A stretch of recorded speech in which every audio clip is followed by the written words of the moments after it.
This is Dr. Garret Castleberry, Associate Professor and Program Director of Communication, Media, and Ethics at Mid-America Christian University. And I'm here with a guest speaker for our interviewing series in COM 4603, Creating Social Media Presence in Cultural Movements. Each week in this course, we develop our professional skills at interviewing, an essential skill, not limited to professional communicators, something we all value. But even more so, I think too often we consider maybe the anxiety and the methods that we should be working on as interviewee. Too often we overlook that opportunity to serve as interviewer. And in this course, we've allowed our students to develop some video interview questions asynchronously for a kind of asynchronous learning experience in this online accelerated course cycle. And we have a half dozen or so students lined up to present their questions today.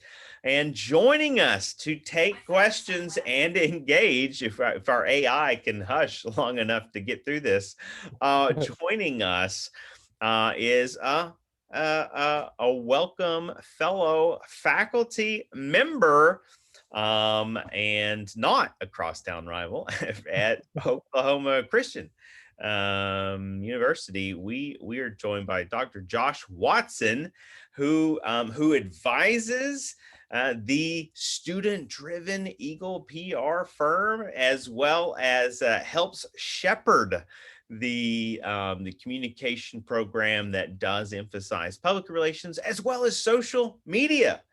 Some exciting crossover between what we also emphasize at MacU.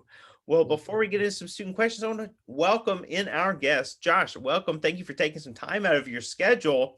And if you wouldn't mind, will you tell us a little about your background, your interest, and how it got you to this point in time? Thank you, Dr. Castleberry. I appreciate it. That was a good intro, and I want to tell you guys a little bit more about my background, and then kind of how I got where I am today. And maybe, hopefully, as I share this, it's beneficial for students trying to figure out what is their future, what could their path look like. So as an undergrad, I went to a small private school like MacU, and I got an undergraduate degree in marketing.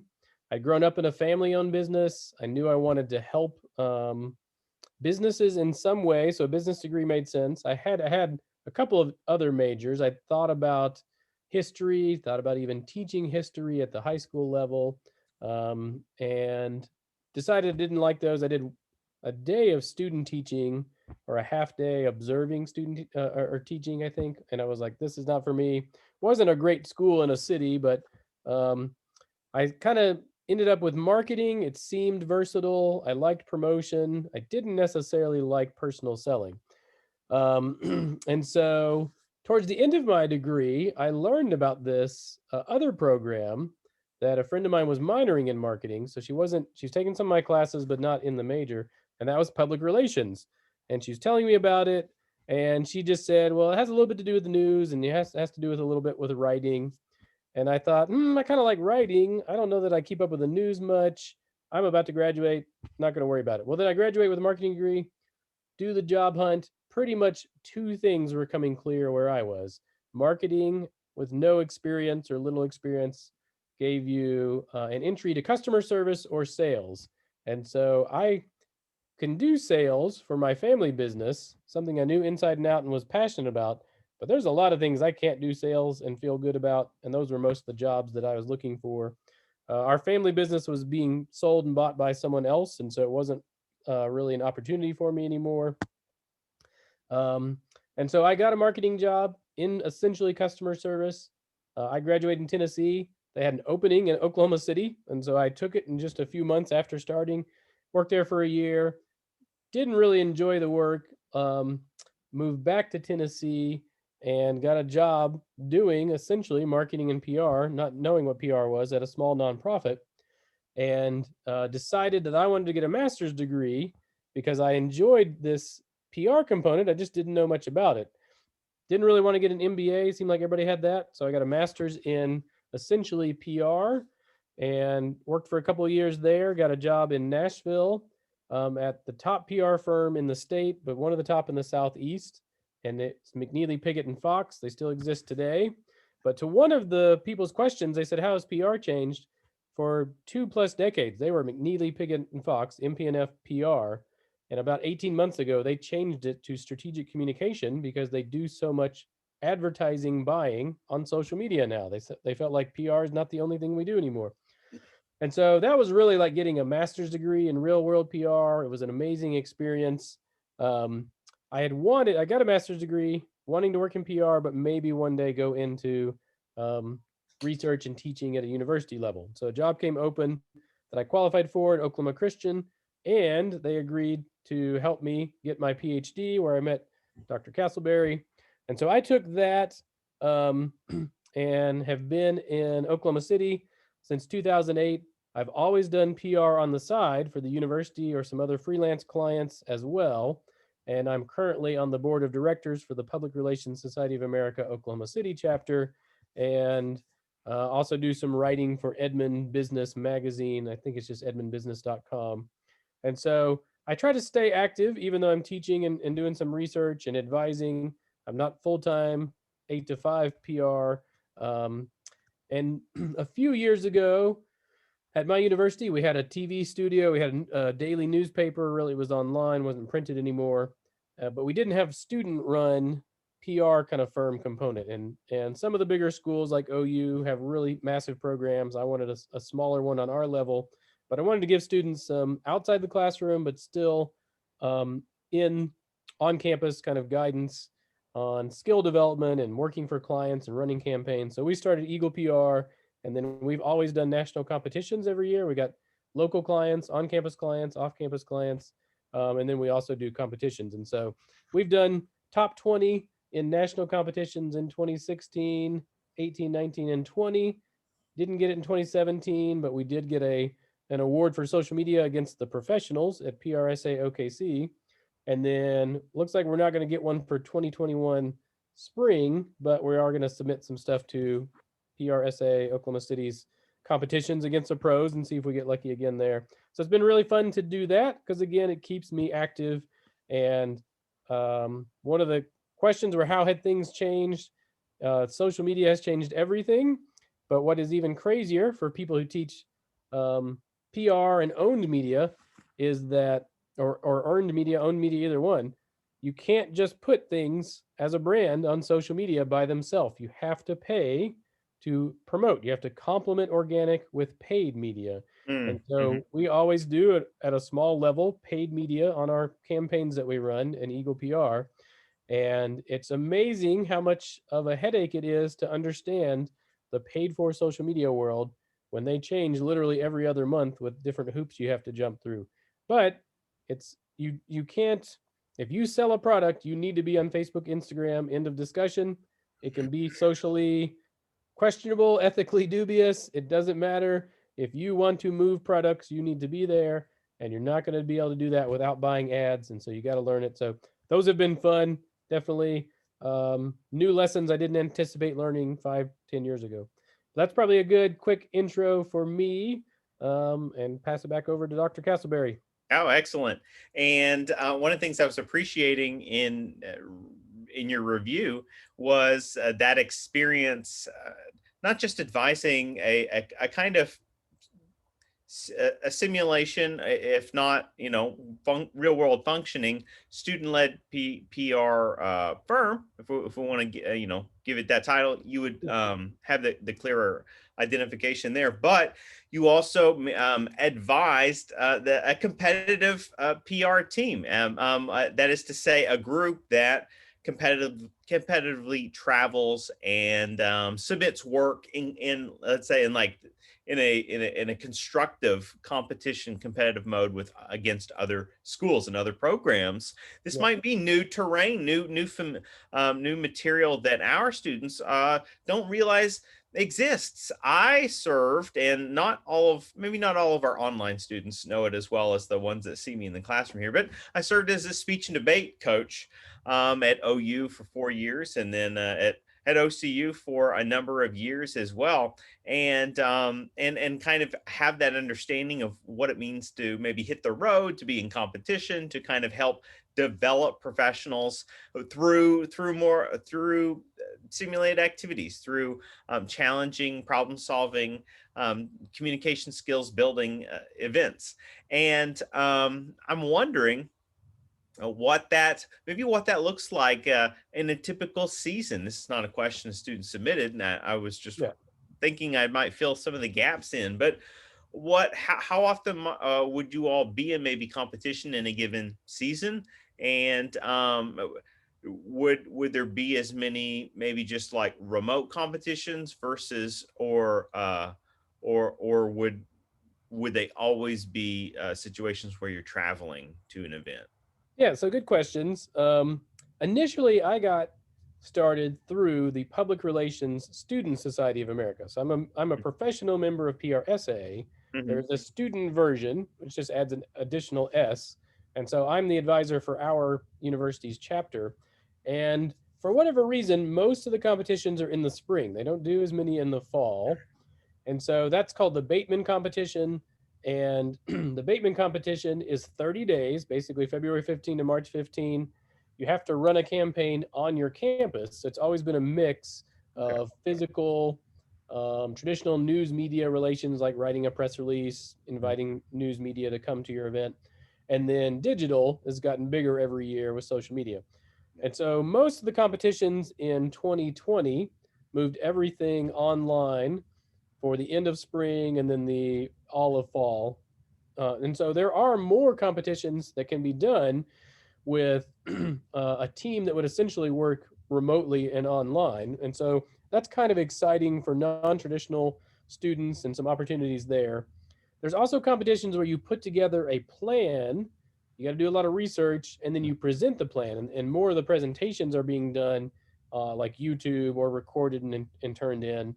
And so there you don't run a campaign, you just propose a plan for running a campaign. And those have been enjoyable, um, a new development to see as well. But I still think the best experience is the mixture where you have on campus events. I still think that's more of what students need to learn and need to know. And it's just more to juggle and it's better to learn. The other thing is we describe our student media as essentially leadership labs. And so I've got students who are not PR majors. I've got students who are not going to work in PR. I also have students and grads who are great PR pros and have some really good PR jobs. And that's kind of how I created the program and wanted it to be. But I've had a few that have gone on to really good law schools and moved into Mhm. law careers after that. We do a lot of our, not all the positions are scholarship positions. So you got to earn, you got to do so much work per week. You have to track your hours in timesheets like they do at agencies like I worked at. And so we pay them in tuition discounts. It's not physical money we hand over, but we reduce the tuition you pay. More you work, the more scholarship you get. And so the leadership lab component is you have some people at lower levels who are not going to work more than a certain number of hours, and you got people at higher levels, and then the leaders are usually higher level hours folks. You need to use persuasion to motivate your teammates who are peers, sometimes even older than you, to get things done when you cannot fire them. And so that is a much different leadership lab and persuasion experience than almost anywhere else on campus. And so I really enjoy that. Doesn't mean it's always easy. You've the one of the submitted questions was the ups and downs of advising. I mean, sometimes a person checks out, they hit their 5 hour limit and they don't want to do anything. Some people are trying to game the system. Oh, hey, if I do this really slow, long task, I get my hours, but it doesn't really help the team achieve their goals. And so there's a lot to work through that is really a microcosm of how you're going to be evaluated in your job once you leave. You know, they're also going to say, yeah, you're doing the work, but you're not doing it, exceptionally. You're not bought in. You're not supporting your teammates. So it's great. It's a challenge. I can see how you need breaks every now and then. It can be stress causing for sure You're for the making assignment. such a great point.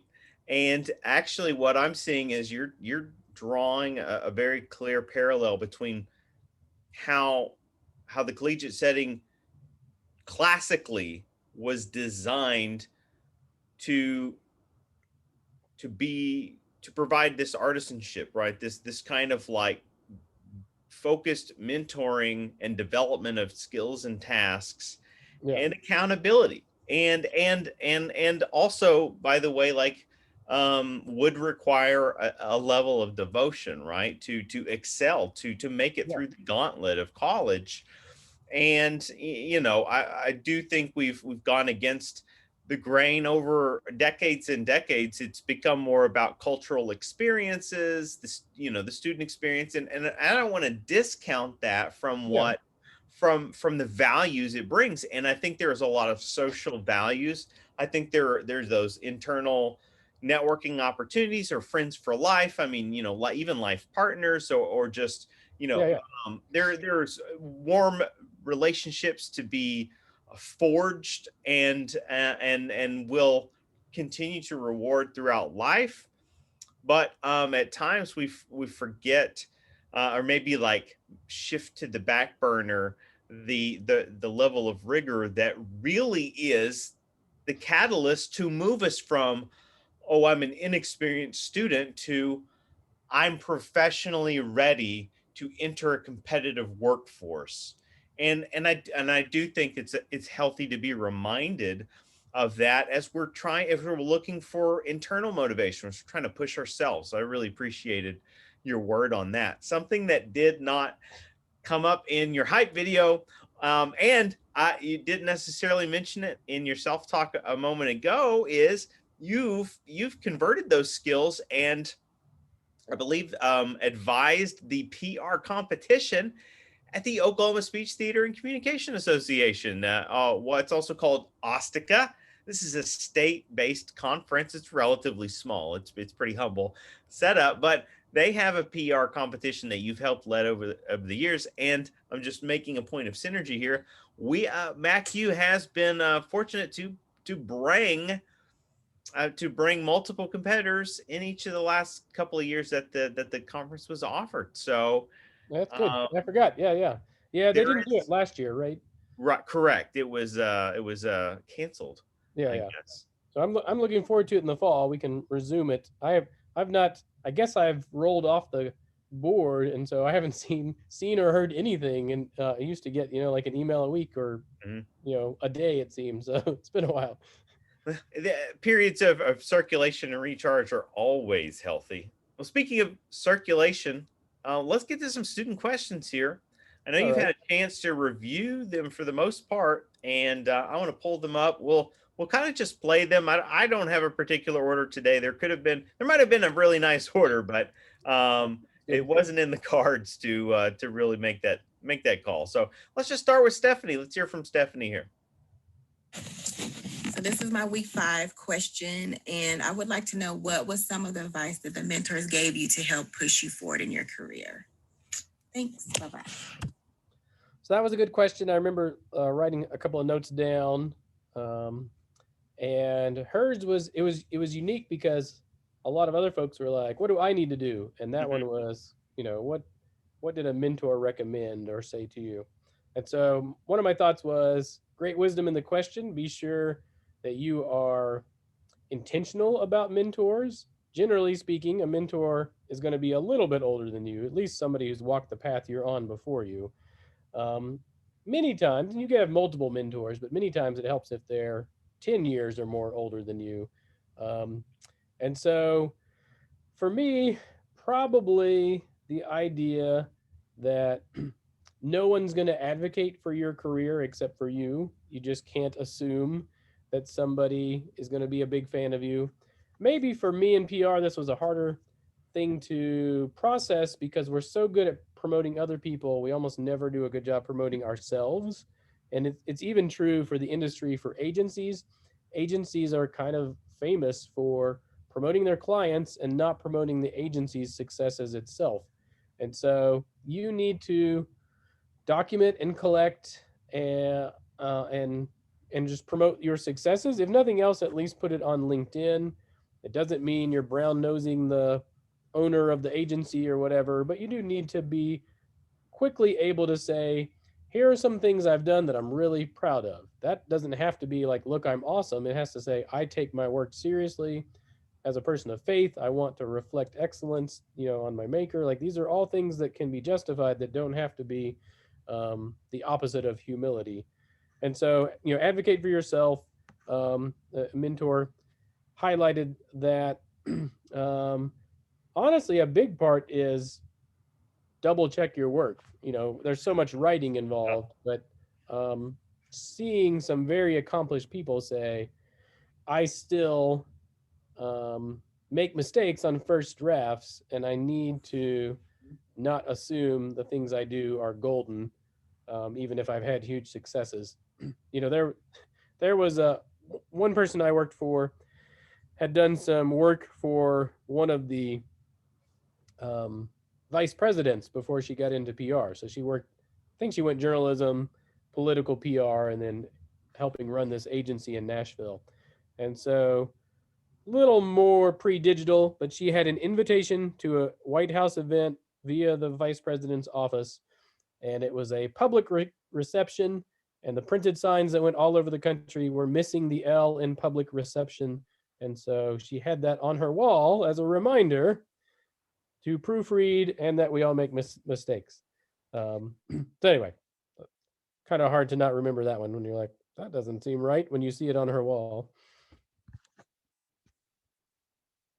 For those that do take a number of online classes, for us, they move in an accelerated pace, and I think a problem that posits is we don't give ourselves enough time, and sometimes we just don't have enough time to really thoroughly vet our own work.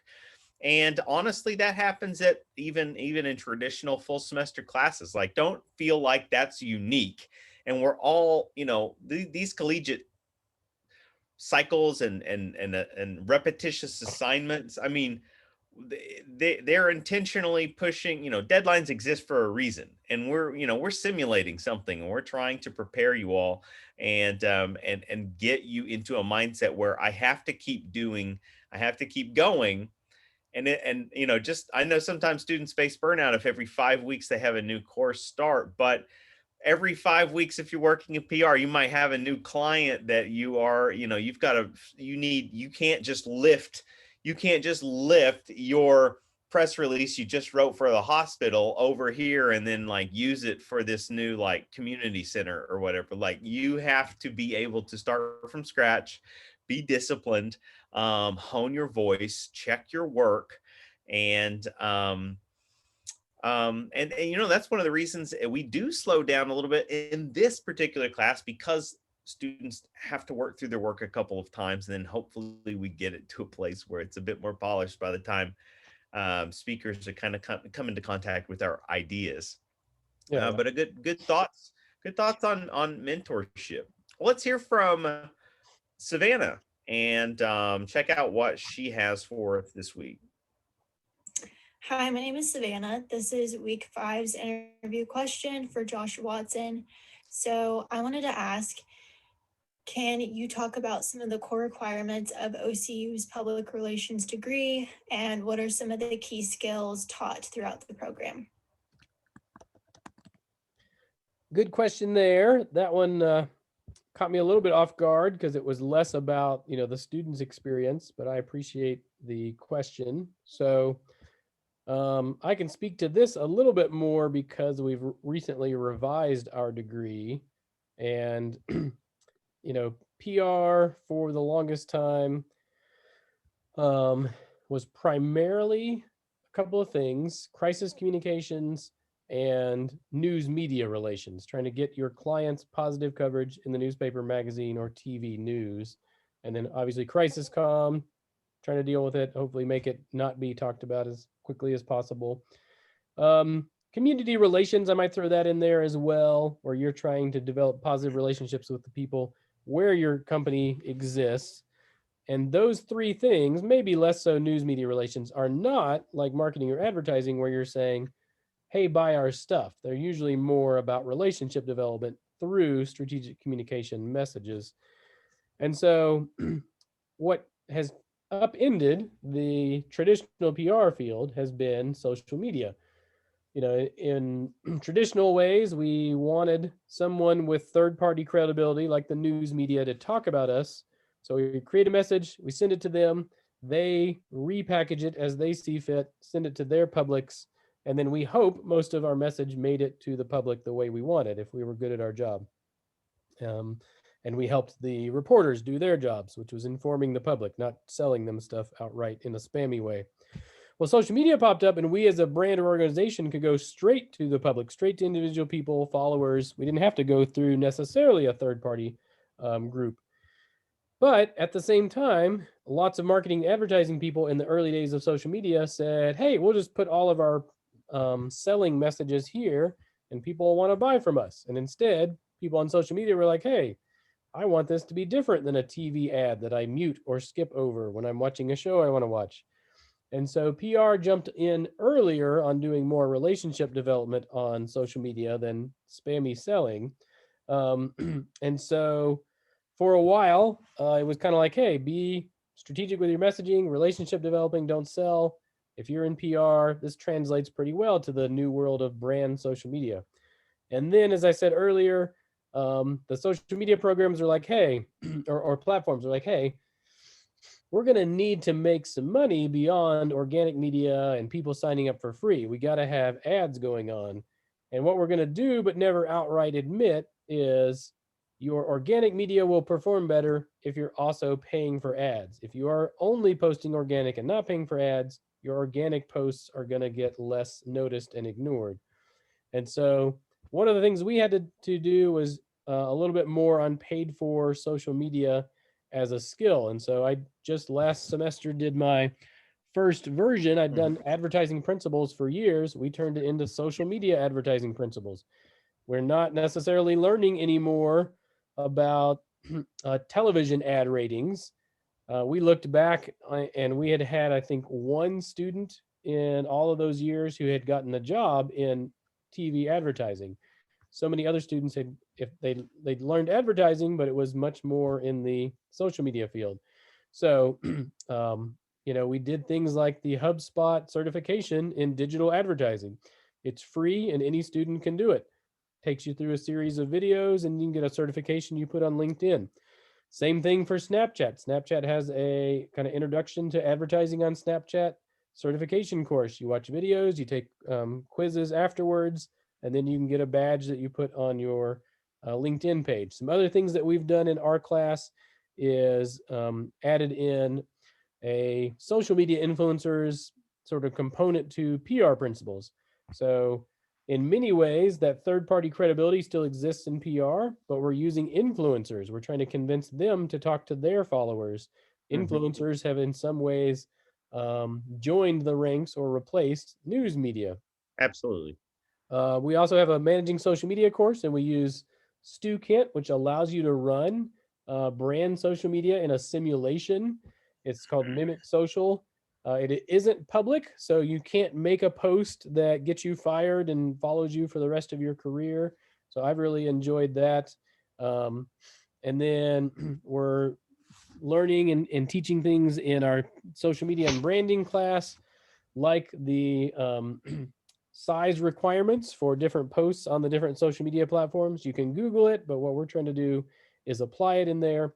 And then the last kind of thing I guess I'd touch on, it's not the only new thing, but that would just be making sure that analytics are part of our education. For the longest time, my classes had a social media research. You learned the tried and true focus group and the tried and true survey.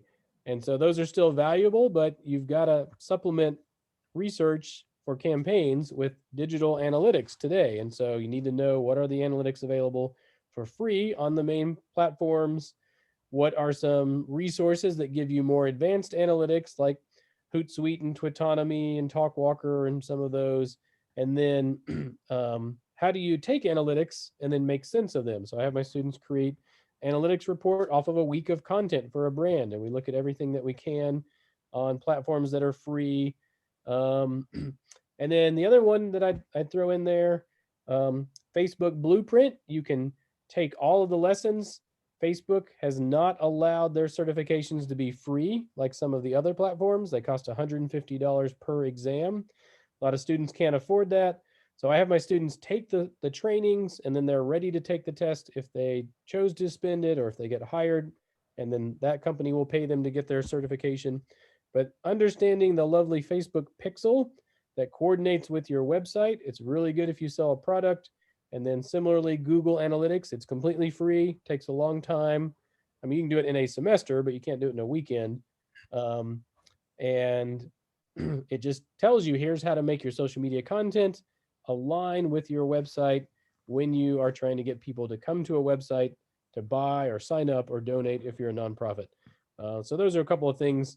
I still have people learn, some of the basic old school stuff like a press release and a news media list, but it can't be the only thing we learn anymore. Yeah, absolutely.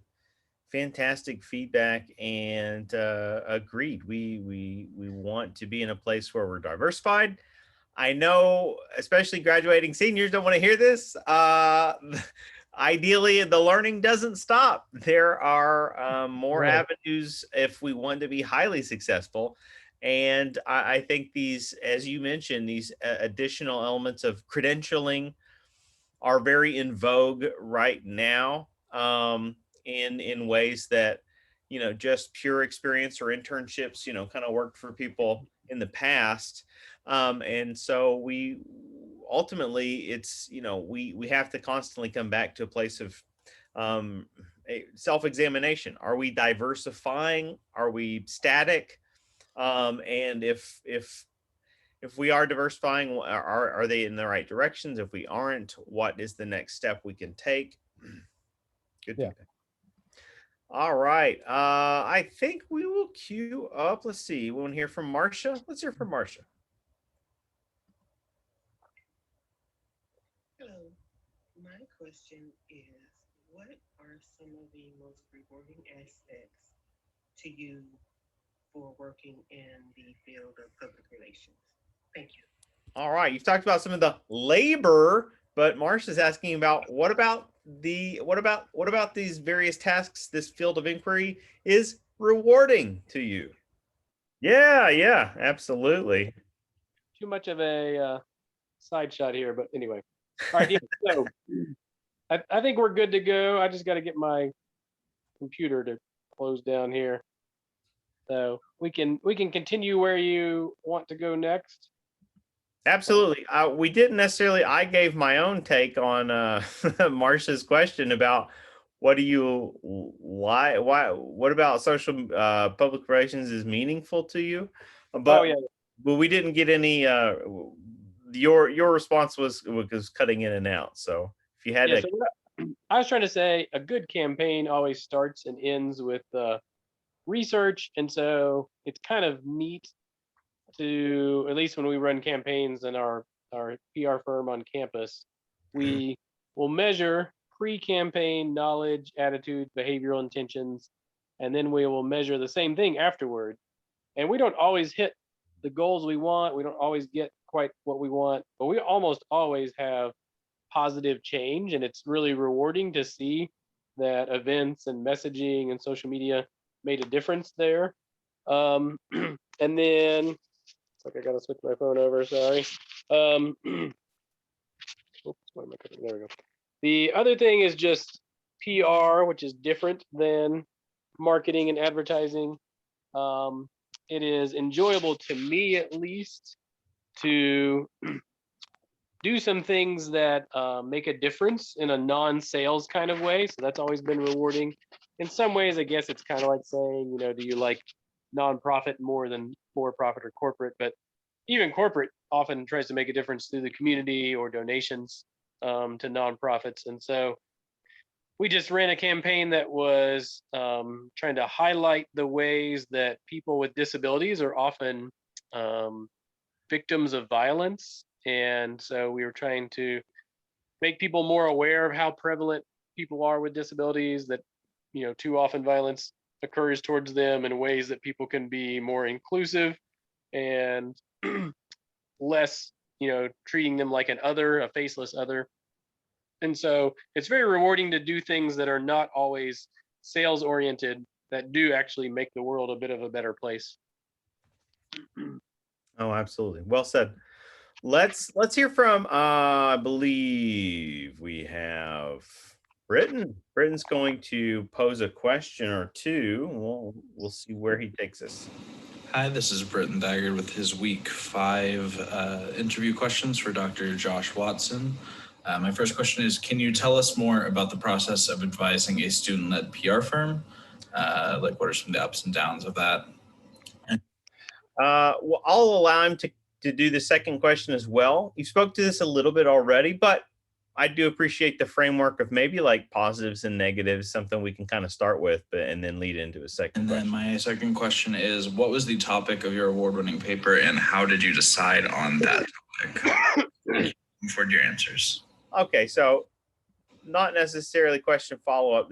They go in a couple of different directions, but what has been a real benefit of advising the student-led PR firm, and I think that maybe there's a built-in setup there of what's a setback when who you're working with is relatively inexperienced, right? And maybe like that changes the stakes and maybe even the stakeholders. Yeah. So positives, it's exciting to work with real projects that have outcomes. I mean, even on campus, we were trying to increase attendance at home basketball games, and we had a, small, it was like 12%, but we still had an increase that seemed to be more than random chance. And so the positives are setting some goals and achieving them, especially if the goals seem difficult. Let's see, obviously it's pretty exciting when you do competitions to place well, because the students just can go, oh, hey, these people don't know anything about my university. They're not my professor who just thinks I'm grand, but maybe, is too high on me or whatever. It's just interesting to get off-campus validity and confirmation. And then some of the, I guess, negatives, it's just a lot to balance. In our system, they're called a media practicum, whether it was the campus paper online or whether the TV station for our weekly 30-minute live broadcast. We call them a media practicum, and you enroll in 1 hour, and you have a 1-hour class meeting. Oops, I dropped my phone there. And they often, especially the beginning of the semester, are going to feel like more work than a 3-hour class. And so the time management challenges, those can be difficult. Occasionally, I've had a smaller group and some really random personality differences that just, they weren't going to work well together. Obviously, in life, you've got to work through those in a team. But sometimes in life, outside of an academic, full semester class, a boss goes, hey, this person is just not going to work, and they're fired, and they're not coming back tomorrow. And you just can't do that in an academic learning setting very well. I mean, in a worst case scenario, you could remove a student, you could fail a student, but we're trying to do learning, and that's, last resort if we can. And then other times is students just keep quiet about challenges, and so you can't make a change for the better until things have already been cast in stone on grades and some things like that. So really, I don't even know if these are particular to a student-run firm or just student media and student experiences in general. Occasionally, we have headaches with clients, just like you would in the real world, who are not very clear, and we think we've done a pretty awesome thing, and they're like, oh, that's not what I was expecting. And then we go back through all our messages from them and we go, I don't see how we could expect any different than this, but hey, now we've learned. High risk, high reward, I imagine. Yes, a little bit. I recall working with student newspaper in college, and I'd kind of shifted over the years, did just about every role except the editor in chief, and spent a lot of time in the advertising and making calls, all the local community businesses, and then designing ads for them and getting some unique feedback on from them. So if anything, it was in retrospect, it was just good to find participants for that. Well, let's see. We are down to a couple of students. Let's hear from Seth, and then we'll go over to Megan. Hello, Dr. Watson. My name is Seth. My first question is, how has public relations changed just in the time that you have been involved in it? All right. Talk about the evolution of public relations from your vantage point. Okay. Some of my other answers and have kind of touched on this, but obviously it started out crisis comm, community relations, news media relations, and in many ways, influencer relations and social media are replacing the news media relations component. But you're still trying to use strategic messages to build mutually beneficial relationships. That's the definition of PR from PRSA. And it's what would change, I'd say, is the channels. Obviously, a lot more video works on social media than sort of the roots of PR, which were newspaper journalism. So certainly more familiarity with editing and filming. You don't necessarily have to know some arcane writing, editing details that were assumed everyone had before, like Associated Press styles. However, I still think it's good to have that as a tool in your back pocket, so you have versatility. You can step in if somebody on your team leaves.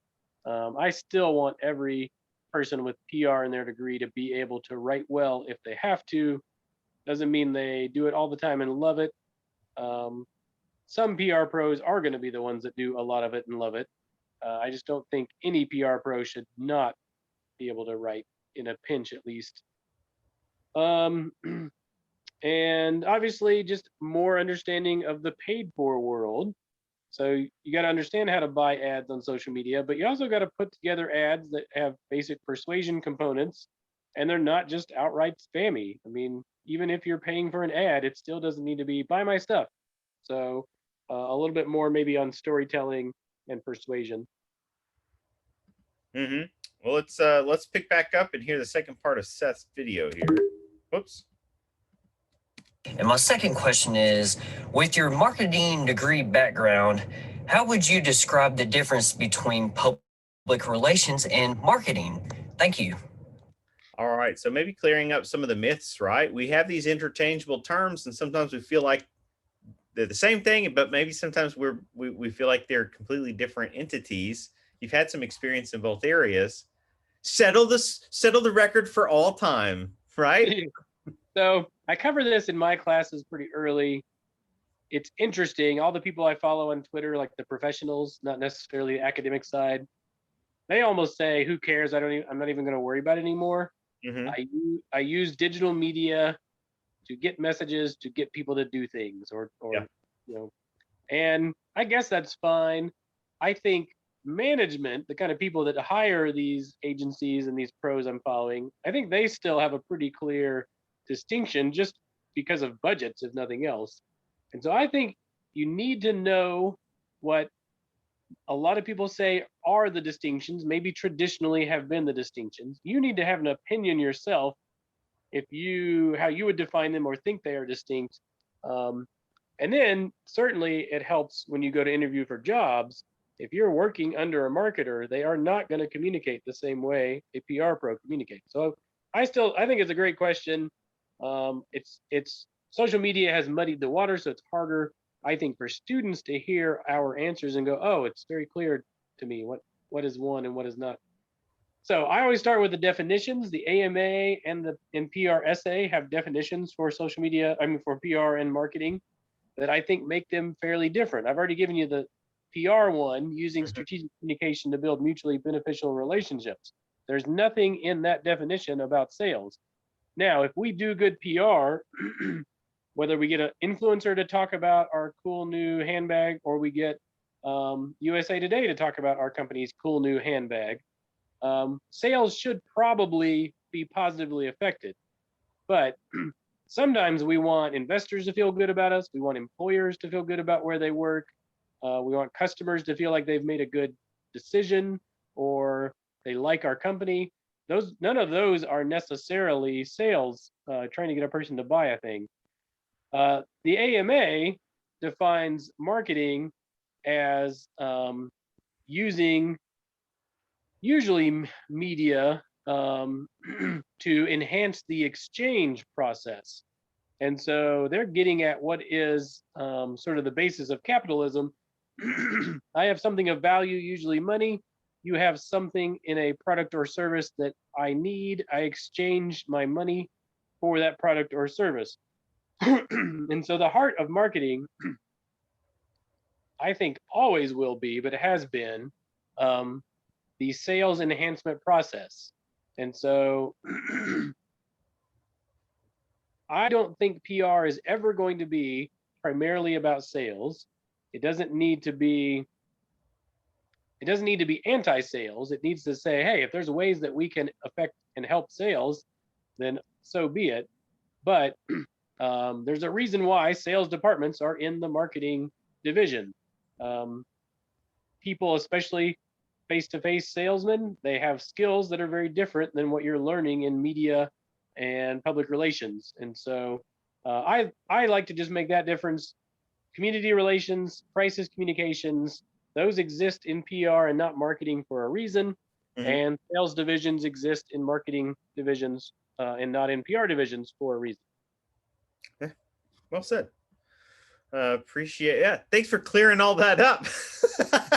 It always seems clear to me because I worked in both, but Yeah. I don't feel like my students always see it as clearly as I feel I do. I really, as I'm clearly being tongue in cheek here, the truth is, and it's just like a communication degree, and students, it's hard to wrestle with ambiguity, and Yeah. people don't want to accept that as reality. But the reality is, not only do we're all a part of a fluid series of interrelated strategies and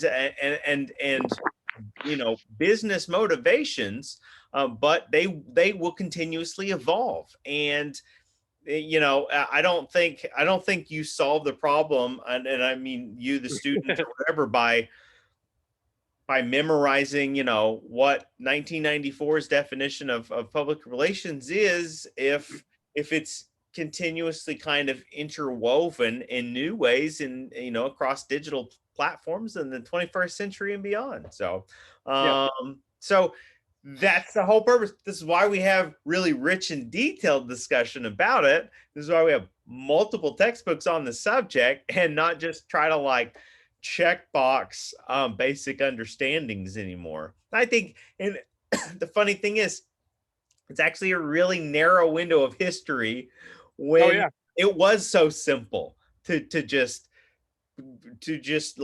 quietly categorize what we mean by these types of professions and their philosophies of practice.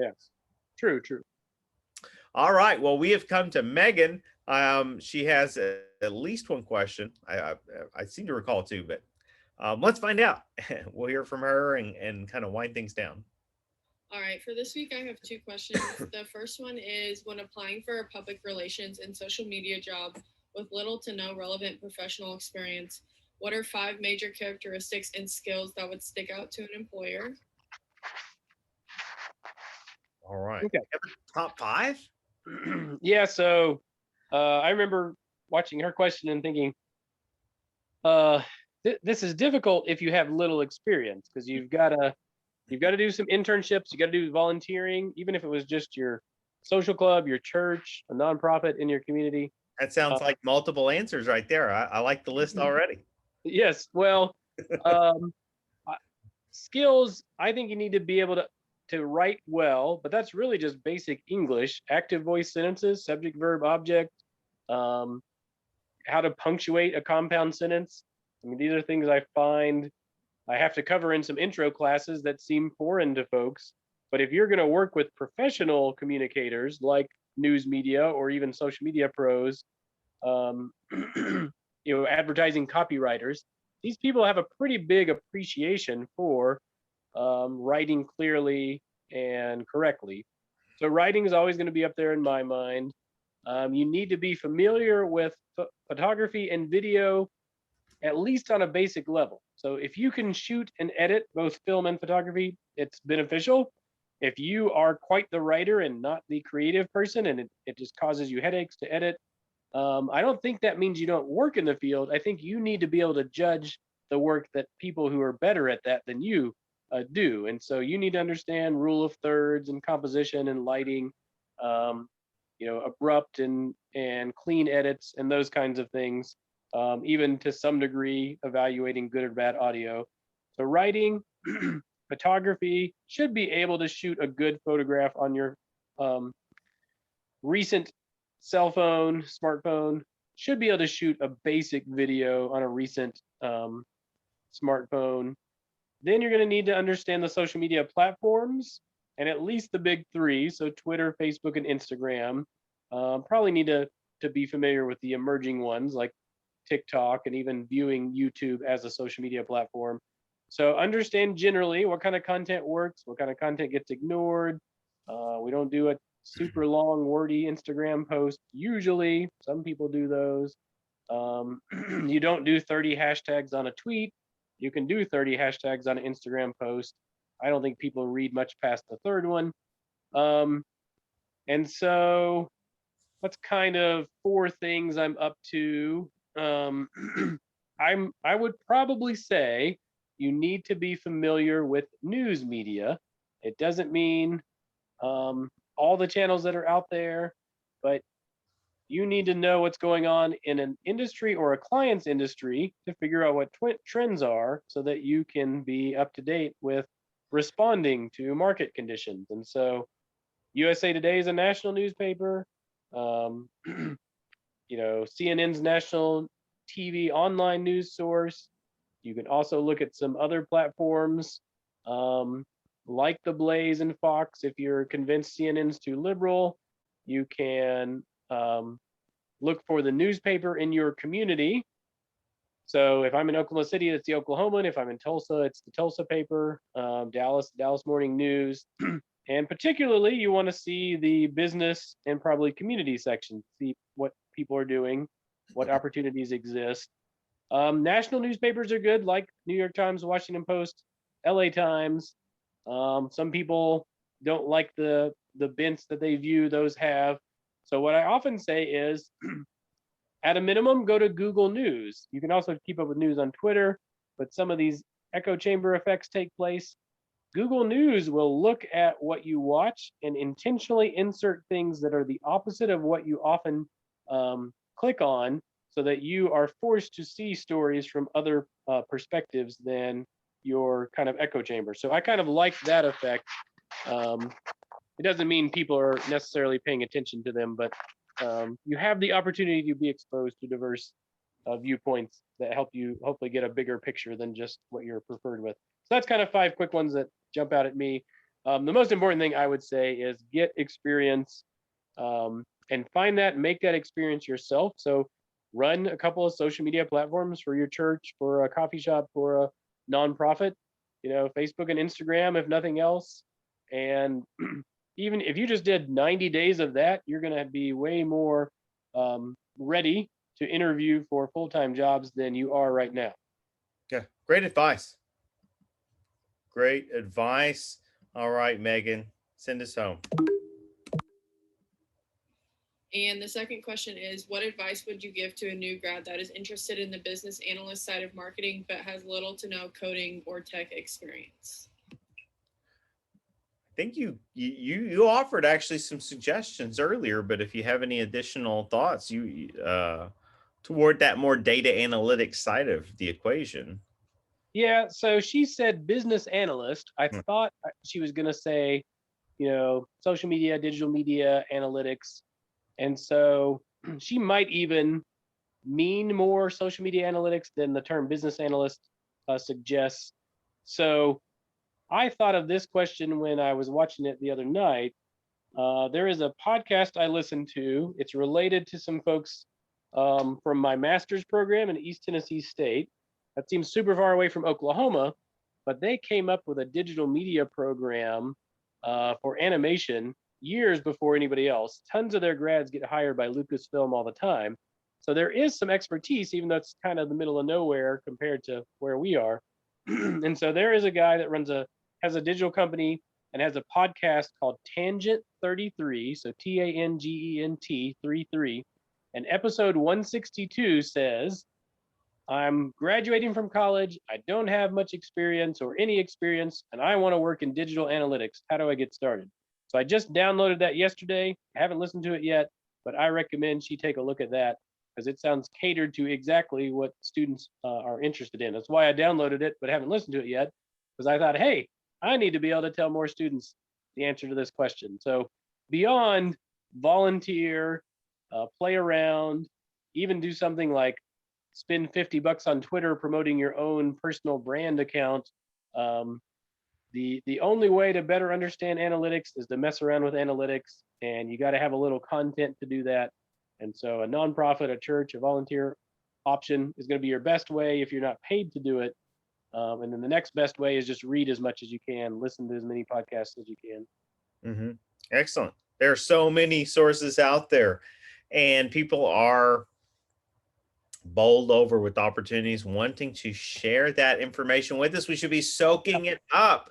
So find those information sources that will drive up your interest and passion and knowledge of that area. Good closing question. A great conversation. Wonderful to hear from Dr. Watson. Josh, thanks for joining us today, imparting so much of your experience and wisdom as a byproduct of that experience with this. And we're excited to learn more about what you do and how you have connected and worked with others in the past. For students in the course, an exciting opportunity to kind of bring things to a conclusion for our accelerated cycle, and look forward to how you all will receive this information, and again process not only what Josh has shared with us today, but what others have, and how that kind of develops itself into a narrative, like a deeper understanding of the plurality of directions we can kind of take our growing expertise.